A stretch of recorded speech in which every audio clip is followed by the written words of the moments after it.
Hello everyone, Jeff Ledwig here, the Director of Education, bringing you the March installment of our Table Talk series. In March of 1872, William Henry Seward was retired. He just finished his trip around the world and he was very busy in his office working on his book, W.H. Seward Travels Around the World, his travel narrative that he wrote with his adopted daughter, Olive. In the evenings, however, he took a break from that. He enjoyed being home with his family, William Jr., Janet, his grandchildren, and was still very much in the business of hosting dinner parties. And of course, the Table Talk section of Mr. Seward's autobiography is a bit of a recap of what these dinner conversations were like over this last year of his life. He has a lot of dinners in March of 1872. Nearly every day has a Table Talk entry. And in March, probably because he's writing about his travels book, travel is a frequent topic of conversation. He's talking a lot about his trip around the world. It's on his mind. He has entries in which he talks about how nice it is to travel in America. He thinks it's easier, modernizing faster than in parts of Europe. He reflects on how remarkable it is that a man of Auburn, born in 1801, has seen some of the places he's seen, has traveled to all sorts of places. And I imagine him sitting around a table with people from town who have never really been much further than maybe out of New York State. And he's seen the world. He's brought the world home. In this dining room are pieces that he's brought back from this trip. And we'll slide some images in there to show you. So he's writing about his travel. He's talking about the books he's reading. He's reading travel narratives as he's writing. And he's reading histories of the places in Europe, the Middle East, and the Far East that he visits. And he says it's remarkable that he gets this sense almost of frisson when he reads about a place that he's actually been and can imagine these streets and these sights and these places. So he's writing a lot about travel. He's writing a lot about the passage of time. He's reflecting on how much has changed since his youth. In one Table Talk section, he recounts how when he moves to Auburn in 1822, the Seward house, or it was, as it was then, the Miller house, was one of the only brick homes in this small but fast-growing village, and log cabins were in the majority. A brick house was uncommon, something to be remarked upon.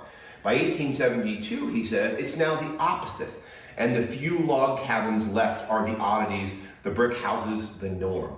He writes about his school days in Florida, New York, and sort of in a boy in my day, kids today vein, he says when he was in school, it was a roughly sawed pine board sitting on 2 blocks. The board was rough cut, bumpy, uncomfortable, and it was uneven. And the heavier child would often almost seesaw-like tilt the board, and a smaller child like Seward would slide down. And the schoolmaster, getting irritated the kids could not sit still, would give them a flogging.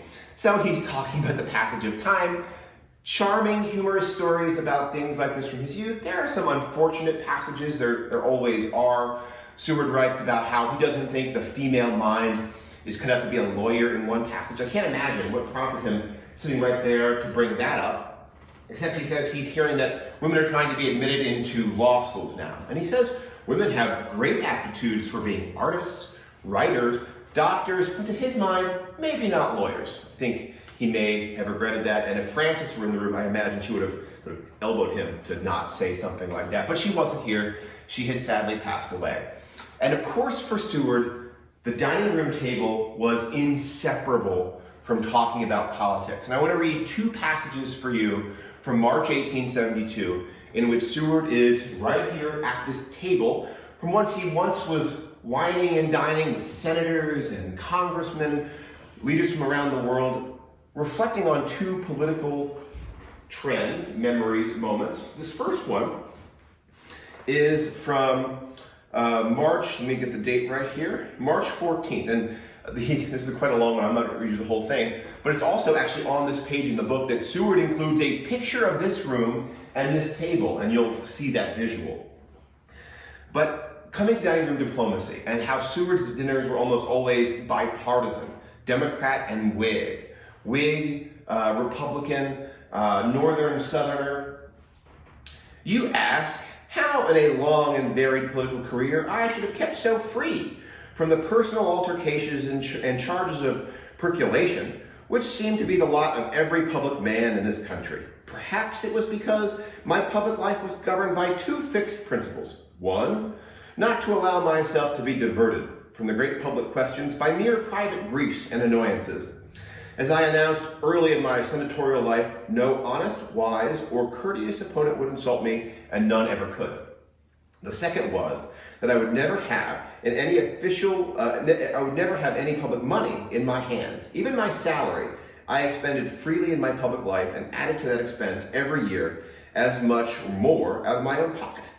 I never had an office in which I did not spend 3 times as much the salary as to perform its duties and discharge its social obligations. And we know that's true. As governor of New York, when Seward buys this table, there's a picture of the governor's mansion in the dining room, that Seward spent about 5 times his salary and nearly bankrupted himself just hosting dinner.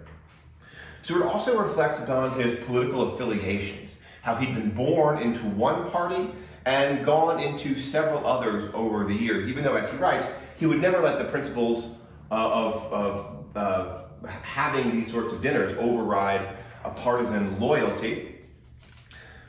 Born and brought up in the Jeffersonian Democratic Party, then the dominant faction in the country, I learned at an early age that the party was shielding and defending slavery.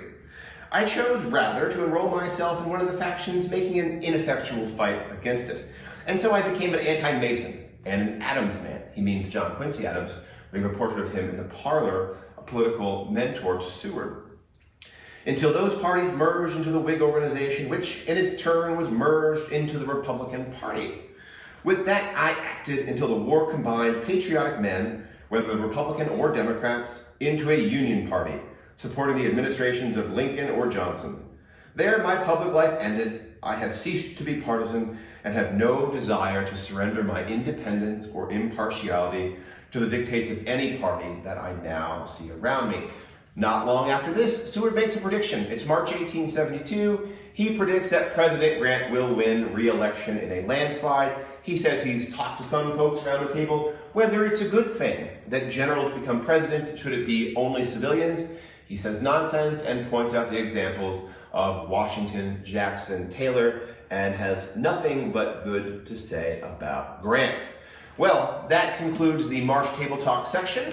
I hope you will all get your volumes out. Volume 3 of Mr. Seward's autobiography. Read along with us, see what's also in here, and follow us as Maria and the team here at the Seward House Museum post regular weekly clips and snippets from the Table Talk to learn more about this last year of Seward's life that we're now marking the sesquicentennial of. See you next time.